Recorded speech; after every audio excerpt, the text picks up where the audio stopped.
Bon, on commence à être au point sur la saisie puisqu'on s'est maintenant renseigné les 3 grandes étapes d'un formulaire de saisie de données sur ClickNet, le relevé, le taxon et le dénombrement.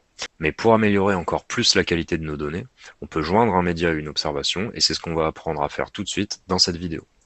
Alors précisons un peu ce dont on parle. Ici, ce qu'on appelle un média, c'est un document numérique, une photo, une vidéo, un fichier audio, tout ce qui peut participer à la description de ce qui a été observé. Le but du média, ça va être de garder une trace de l'observation. C'est une manière d'enregistrer l'observation brute pour pouvoir y jeter un œil plus tard. Ça peut permettre de demander l'avis d'un spécialiste ou de prouver l'identification de l'espèce observée, par exemple au moment de la validation de la donnée.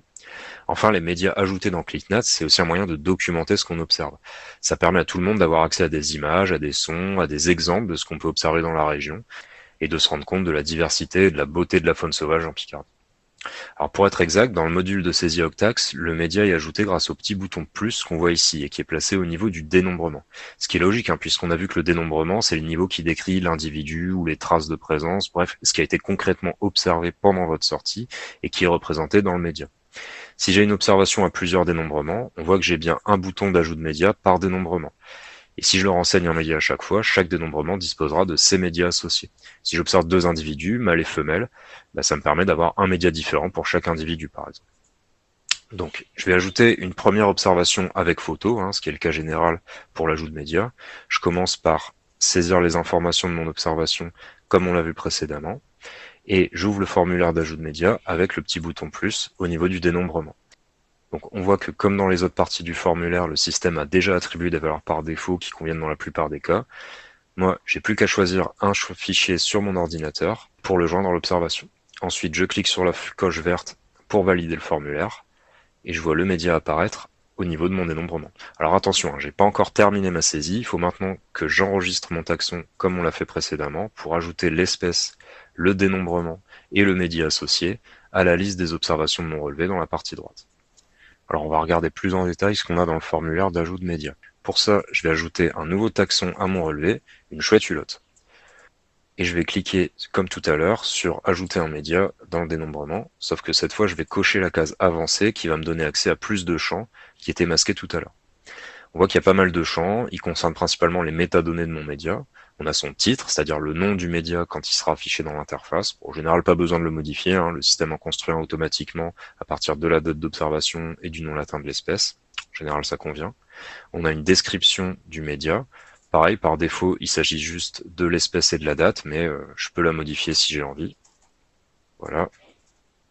Et enfin, on a l'auteur du média, donc par défaut, c'est les observateurs que j'ai renseignés à l'échelle du relevé tout à l'heure, ce qui sera vrai la plupart du temps, mais si la photo a été prise par quelqu'un d'autre ou par un des observateurs en particulier, je peux éventuellement modifier l'auteur.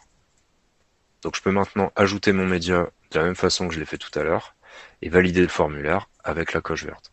Donc on voit qu'à ce stade, le fichier est déjà créé sur le serveur, il dispose déjà d'une URL, donc d'un lien qui permet d'y accéder directement, à la fois depuis l'intérieur de ClickNet comme on le voit ici, mais aussi depuis l'extérieur.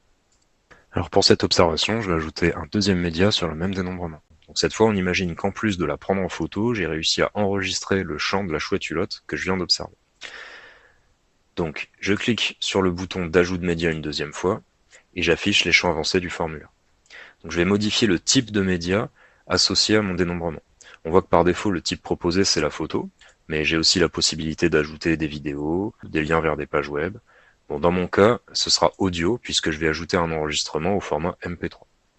Donc on voit que sur certains types de médias, j'ai la possibilité de renseigner une URL vers un média en ligne, plutôt qu'un fichier sauvegardé sur mon ordinateur. Donc ça peut être une solution si je veux ajouter un média volumineux, parce que ça va pas recréer un nouveau fichier, mais ça va pointer vers un fichier qui existe déjà quelque part en ligne.